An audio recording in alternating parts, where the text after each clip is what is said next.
奇異果在中國追蹤的歷史悠久，最古老的詩集已有記載。20世紀初，奇異果從中國傳播到英國、美國、新西蘭、日本等地。首先，第一個深褐色呢個褐色仲記唔記得之前出現過喺邊篇文章嗰度有？呢個咧就係我哋嘅奇異果啦。佢呢個外表呢啲毛毛，我好中意食奇異果㗎。哦，真係㗎，係啊！你食嗰個奇異果係對身體好㗎。佢除咗有呢個綠色嘅話，佢有啲品種佢入邊呢個心係黃色嘅，食嘅係綠色嘅多定係黃色嘅多？綠色。啊，我冇食過黃色。冇食過黃色。黃色咧佢係比較甜，我老師覺得佢係比綠色甜少少嘅。呢個就係佢個出面嘅皮啦，佢個皮咧就係呢個深褐色。佢叫獼猴桃喎，普通話就係叫獼猴桃。佢點解叫獼猴桃咧？之前有冇見過獼猴啊？就係嗰個一種馬騮。冇。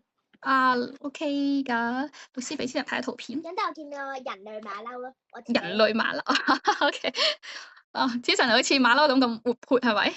咁好動係咪？馬騮年出世㗎，同埋仲要。哦。我知呢個嘅英文咩？chimpanzee 唔錯啦。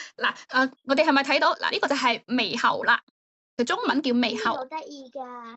係啊。咁我哋睇到佢出邊嗰啲毛毛，特別係佢個頭同呢個奇異果嘅出邊嘅表係咪有啲似？